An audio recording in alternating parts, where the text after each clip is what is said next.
Hey guys, it's Nicole with Healthy Steps Nutrition. This week we want to focus on eating real food.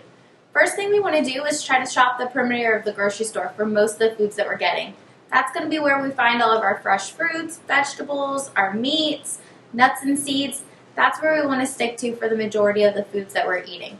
The foods down the aisles contain a lot of preservatives and a lot of additives, things that aren't really natural. So we want to try and stay away from a lot of that stuff. Of course, you're going to have a little bit of it, but if we're getting the majority of the food from the fruits and vegetables, that's going to be the best option for us. So we want to try and shop the perimeter of the grocery store. We want to, when we are making our meals, we want to try and stick with the plate method. So half of our plate vegetables, non-starchy vegetables, so broccoli, carrots, green beans, asparagus, quarter of our plate protein, quarter of our plate starch. We want to add the fat in by having maybe some coconut oil in there. Maybe we make a pecan or almond crusted chicken or fish, that type of thing, adding the fat in, plant-based sources of fat.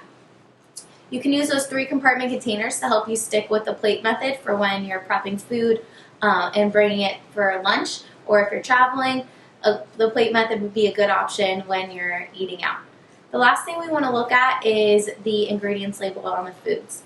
So when you're looking at an ingredients label, the first ingredient is going to be the most abundant in that food. The last ingredient is going to be the least abundant in that food. So if we look at an ingredients label and the first thing is sugar, probably not the best option for us. That means that sugar is the most abundant thing in that food. We also want to look at the nutrition label. We want to understand that if the top says the serving size is half a cup, and then it says servings per container and it says 2, that means if we ate that whole container, we need to double everything. When you're looking at the nutrition label, you want to look at the total fat. We want plant-based sources of fat. So poly, mono, unsaturated fats, those are going to be the best option for us. If it has a ton of trans fats or saturated fat, probably not the best option. We want things that have fiber in them. So it'll say carbohydrates, and then right under that, it'll say fiber, because fiber is a type of carbohydrate. We want things that have fiber. 5 grams of fiber, 6 grams of fiber per serving, awesome. If it has sugar, that's going to be listed under the carbohydrates too.